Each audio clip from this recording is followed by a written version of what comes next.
Olá, bem-vindos à nossa análise. Hoje é sexta-feira, 29 de agosto de 2025, e a gente preparou um mergulho fundo aqui num monte de notícias e análises recentes, tudo focado no Brasil. Temos fontes que cobrem, olha, desde tensões comerciais esquentando com os Estados Unidos, passando por desafios fiscais aqui dentro que são bem sérios, movimentações grandes no setor financeiro e, claro, como é que os mercados estão reagindo a isso tudo. A ideia é destilar o que é importante e ligar os pontos. Exato. A gente vai explorar as implicações dessa decisão do Brasil de invocar a lei da reciprocidade contra as tarifas americanas, né? E também o cenário complicadíssimo do orçamento para 2026 e as novas regras para as fintechs que surgiram depois de uma operação policial grande. Tudo isso, claro, observando como o mercado financeiro está digerindo essas informações todas. Certo, vamos começar então por essa questão externa que pegou fogo, né? A grande notícia da noite foi a decisão do presidente Lula de acionar a lei da reciprocidade contra os Estados Unidos. Isso é uma resposta direta àquela tarifação de 50% sobre produtos brasileiros. O Itamaraty e a Camex já foram chamados para iniciar as consultas e preparar as medidas. E o que chama atenção aqui é a estratégia, né? Quer dizer, o governo vinha negando sistematicamente mesmo que ia usar essa lei. Mas parece que chegaram à conclusão que, bom, essa é a única forma de forçar um diálogo, uma negociação com a administração Trump sobre essas tarifas. E é bom lembrar que essa lei, que teve um apoio bem amplo no Congresso quando foi aprovada, ela permite retaliações não só em tarifas, mas mexe também com serviços e até propriedade intelectual. E uma análise interessante que a gente viu no Estadão, da Eliane Cantanhede, menciona que o Planalto ainda tem uma esperança, sabe? De que essa pressão faça o Trump finalmente abrir espaço para conversar para um acordo. No entanto, a decisão do Lula, segundo a fonte, é clara. Se isso não acontecer, o Brasil vai até o fim. Quer dizer, até a aplicação mesmo da lei da reciprocidade. E tem um detalhe no timing que é curioso. Isso tudo acontece às vésperas do início do julgamento do ex-presidente Bolsonaro, lá no STF, que está marcado para a próxima terça, dia 2. Pois é, isso certamente adiciona uma camada política bem complexa nesse cenário todo. Agora, economicamente falando, a reação inicial que a gente vê entre os analistas de mercado citados nas fontes é de forte preocupação. Imagino. O Hugo Queiroz, da L4 Capital, por exemplo, foi bem direto, né? Classificou a adoção da reciprocidade como a maior bobagem do mundo para o Brasil. Já o Felipe Santana, da Axia Investing, vê um risco de escalada. Escalada como assim? No sentido de que o Trump, em vez de dialogar, poderia reagir com mais tarifas ou sanções, sabe? O Vitor Miziara, da Performa Ideias, concorda que essa escalada pode custar caro. Então, a expectativa geral é de um impacto negativo nos mercados hoje, sexta-feira, com potencial para correção na bolsa, estresse no câmbio, nos juros. É uma aposta alta do governo, sem dúvida. Entendi. Bom, mudando o foco aqui para nossa frente doméstica, hoje também é um dia chave para o orçamento do ano que vem. É o dia esperado para o envio do Projeto de Lei Orçamentária Anual, o PLOA de 2026, lá para o Congresso. Isso. O ministro Haddad prometeu que enviava hoje mesmo, antecipando o prazo legal que ia até domingo. E ele afirmou, segundo as informações que a gente tem, que o projeto iria sem precisar de medidas adicionais de receita.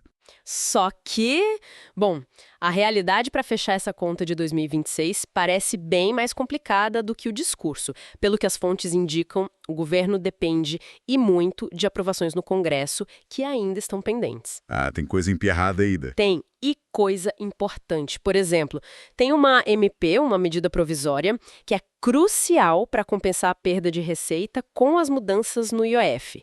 E essa MP já recebeu quase 700 emendas.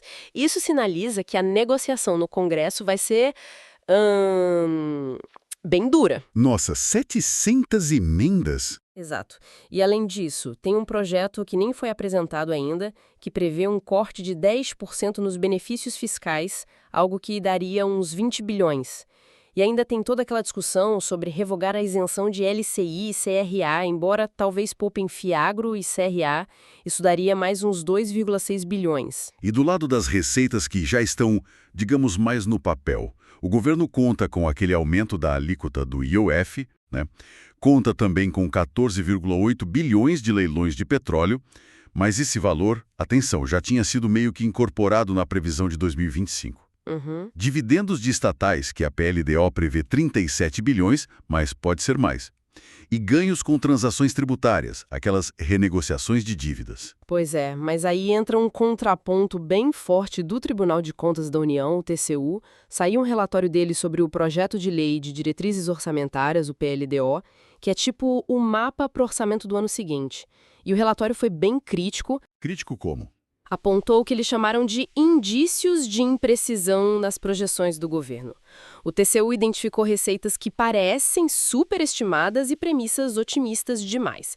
E o alerta é sério, viu? Eles dizem que a arrecadação de 2025 pode estar inflada e que, olhando mais para frente, a partir de 2027, os recursos previstos talvez não cubram nem os mínimos constitucionais de saúde e educação. Caramba. O cenário que o TCU traça chega a prever despesas discricionárias, aquelas que o governo tem alguma margem para cortar, negativas, em até 154 bilhões em 2029. É um sinal de alerta, assim, bem vermelho piscando. Uau! E diante dessa análise tão dura do TCU, qual foi a resposta do governo? O secretário do Tesouro Nacional, o Rogério Seron, respondeu com otimismo, segundo as fontes. Ele teria dito que o histórico joga a nosso favor e que o governo sempre cumpriu os resultados fiscais desde 2023, apesar dos questionamentos do TCU. Mas essa confiança toda não parece ter muito eco no mercado, né? Não mesmo. Economistas de mercado que as fontes citam, como o Felipe Salto, da Warren, e o Ítalo Franca, do Santander, eles consideram a situação de 2026 bastante complexa. O Salto, por exemplo, calcula que a meta de superávit de 0,25% do PIB só fecha na base de um contingenciamento forte, um bloqueio de despesas, e talvez precise até ser alterada em 46,5 bilhões de reais. Quase 50 bilhões de ajuste. Exato. E o Franca projeta um crescimento do PIB para este ano de só 1,5%, bem abaixo dos 2,5% do governo, e lembra que os juros ainda estão altos, né? Freando a economia. Os dois apontam para problemas estruturais. A rigidez das despesas obrigatórias, que crescem muito, o excesso de vinculações, indexações, emendas parlamentares, tudo isso dificulta o ajuste fiscal.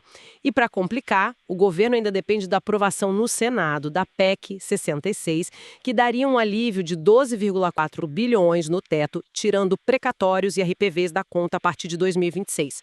Fica claro um descompasso, né, entre o discurso oficial e as análises mais técnicas. Com certeza. Agora, vamos para um ponto que parece conectar crime, regulação e tecnologia de um jeito bem interessante. Parece que a Operação Carbono Oculto deu ao governo a, digamos, oportunidade perfeita para enquadrar as fintechs.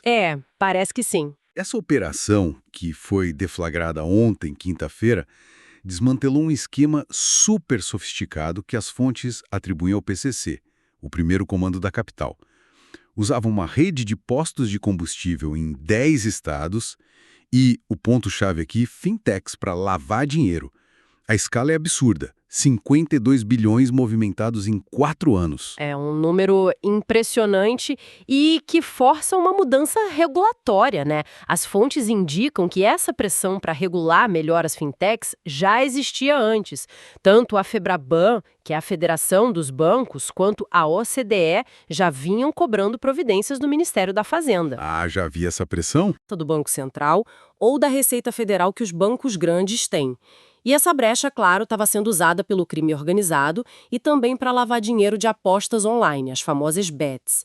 O governo já monitorava isso desde 2023 e tinha ofícios recentes, de julho, da Febraban e da OCDE pedindo tratamento igual e que as fintechs também tivessem que declarar informações financeiras.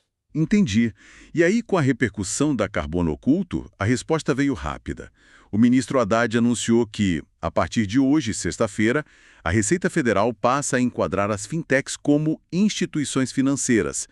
Isso significa, na prática, que elas vão ter que cumprir as mesmas obrigações rigorosas dos bancões. Exatamente. As implicações diretas são, primeiro, um aumento esperado na fiscalização pela Receita. E segundo, uma parceria maior entre Receita e Polícia Federal para combater esses esquemas de lavagem. E vale lembrar, como as fontes destacam, que já teve uma tentativa anterior de apertar o cerco. É verdade. incluindo fintechs e até o Pix na fiscalização, lá em janeiro. Mas o governo acabou voltando atrás depois daquela onda de fake news, né? Muito por causa daqueles vídeos do deputado Nicolas Ferreira, do PL, dizendo que o governo ia taxar o Pix, o que não era verdade. Pois é, aquela confusão toda. E não é só essa mudança de classificação, né? Aquela MP 1303, criada para compensar a perda com o IOF, também acaba atingindo as fintechs por outro lado. Como assim? A proposta é extinguir uma alíquota menor de CSLL, a contribuição social sobre o lucro líquido, que era de 9% para algumas delas. Aí ficariam valendo só as alíquotas maiores, de 15% e 20%, que são as mesmas que os bancos e as fintechs maiores já pagam. A justificativa é corrigir uma assimetria tributária. Interessante. E para colocar mais um tempero político nessa história toda, uma nota do Lauro Jardim, lá no Globo, diz que políticos de alto escalão, descritos como todos mais à direita, também estariam na mira dessa operação carbono oculto. Isso sugere que as consequências dessa operação podem ir bem além da regulação financeira, né? Nossa, com certeza. Muita coisa acontecendo e diante desse turbilhão todo, tensão comercial lá fora, aperto fiscal aqui dentro, essa operação mexendo com as fintechs, como é que os mercados financeiros estão reagindo? Ontem, quinta-feira, o Ibovespa teve um dia forte, né? Teve sim. Subiu bem, 1,32%, fechou acima dos 141 mil pontos. Chegou até a bater um novo recorde durante o dia, lá dos 142 mil. No mês de agosto, a alta já passa de 6%. O que animou o pessoal? As fontes apontam duas coisas principais. A esperança de um corte mais cedo na Selic e também aquela pesquisa Atlas, Intel Bloomberg, que mostrou o Tarcísio, governador de São Paulo, numericamente na frente do Lula para 2026. O volume de negócios foi bom também. Sim, e a notícia sobre o enquadramento das fintechs teve um efeito bem direto no mercado. As ações dos grandes bancos Bradesco, Itaú, Banco do Brasil, Santander subiram todas juntas. Outro setor que brilhou foi de distribuição de combustível. Ultrapar, Vidra, Cosan, Raízen, todas em alta forte. Ah, por causa da operação. Exato. A leitura do mercado, segundo operadores que as fontes ouviram, é que o combate à concorrência desleal do crime que a Carbono Oculto expôs pode fazer essas empresas recuperarem uma fatia de mercado importante, talvez até uns 15%. Faz sentido. Por outro lado, quem deu uma segurada no Ibovespa, impedindo uma alta ainda maior, foi a Vale, né? Foi a Vale. A ação fechou quase no 0 a 0 depois de subir e cair durante o dia. O motivo pelo que se apurou é o impasse nas negociações com o governo sobre a repactuação daqueles contratos das ferrovias Carajás e Vitória Minas. Parece que uma nova avaliação independente aumentou o valor que a Vale teria que pagar e a empresa não estaria aceitando pagar mais que os 17 bilhões de reais que já tinham sido acertados com o TCU. Entendi. Já a Petrobras subiu um pouco depois de notícias boas sobre testes para explorar lá na Foz do Amazonas. Foi um dia com poucos papéis caindo na bolsa. E teve anúncio da B3. CEAA entra na carteira teórica do Ibovespa e a PET sai. Certo. E no mercado de juros futuros, o que aconteceu? As taxas recuaram, principalmente as mais longas. Isso refletiu, segundo as fontes, um pouco da pesquisa eleitoral e também um leilão de títulos pré-fixados do Tesouro que teve um volume abaixo do esperado. Mas a queda foi limitada, sabe? Por causa das preocupações fiscais que não vão embora. Que foram até reforçadas, né? Exatamente. Reforçadas por aquele resultado fiscal ruim de julho, o déficit de quase 60 bilhões por causa dos precatórios, que fez o resultado em 12 meses voltar para o negativo. Do lado da inflação, pelo menos, teve uma notícia um pouco melhor. O Banco Inter revisou para baixo as projeções de IPCA para 2025 e 2026. E o dólar? Ontem fechou em leve baixa, ali perto de 5,40. Esse nível parece que virou um piso informal, né? O que esperar para hoje? Olha, hoje é um dia importante para o câmbio. Tem informação da Pax, aquela taxa de referência do BC, e tem leilão de linha do Banco Central também. Um dado de inflação mais fraco lá nos Estados Unidos, o PCE, que sai hoje, poderia até ajudar o real a ganhar um pouco de força. Mas tem os contrapesos, né? Os riscos fiscais aqui dentro e principalmente agora essa ameaça de retaliação comercial do Brasil contra os Estados Unidos. Isso pode pesar bastante. E hoje também é dia de rolagem dos contratos futuros de dólar, o WDO, o que sempre traz mais volatilidade. Análises técnicas mostram o mini dólar em tendência de queda, mas com suporte forte, e o mini índice em alta forte, mas já perto de resistências históricas. Falando dos Estados Unidos, então, o foco total hoje é nesse índice PCE de julho, né? O indicador de inflação que o Fed mais olha. Sai às 9h30 nosso horário, a expectativa é de uma leve alta mensal, 0,3%. Mas o mercado continua apostando muito mais de 80% de chance que o Fed corta os juros já em setembro. Sim, essa aposta cresceu depois dos sinais do próprio Jerome Powell, presidente do Fed, e de comentários de outros diretores como o Christopher Waller. Ontem o Wall Street até comemorou com novos recordes, né? O S&P 50 fechou acima dos 6.500 pontos pela primeira vez. Impressionante. E além do PCE, hoje lá nos Estados Unidos tem também uma audiência sobre o caso da Lisa Cook, aquela diretora do Fed que está tentando reverter na justiça a ordem de demissão que o Trump deu.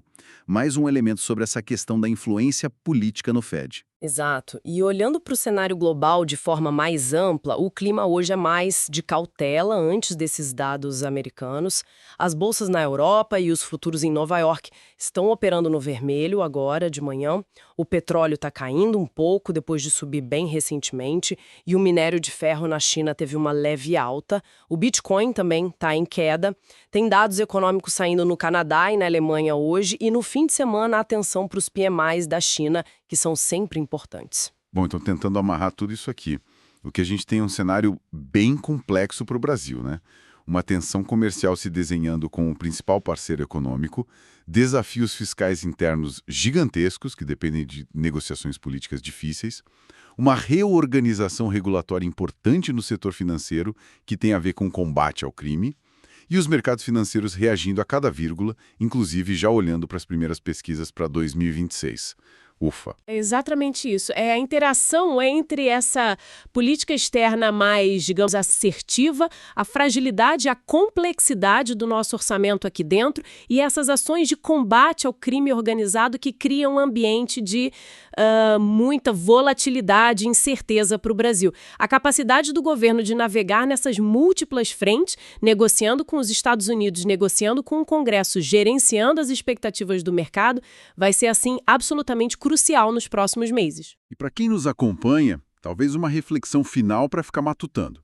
Considerando essa pressão do TCU sobre as contas públicas, a dependência de medidas que ainda nem foram aprovadas no Congresso e as projeções de crescimento econômico mais modestas que vêm do mercado, qual o nível de otimismo, entre aspas mesmo, que dá para ter realistamente sobre a trajetória fiscal do Brasil nos próximos anos?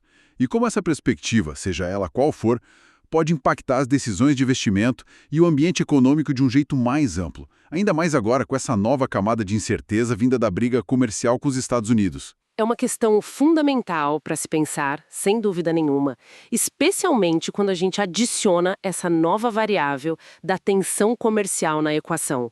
O cenário exige, mais do que nunca, um acompanhamento muito atento e uma análise bem crítica de tudo o que está acontecendo e do que ainda vai acontecer.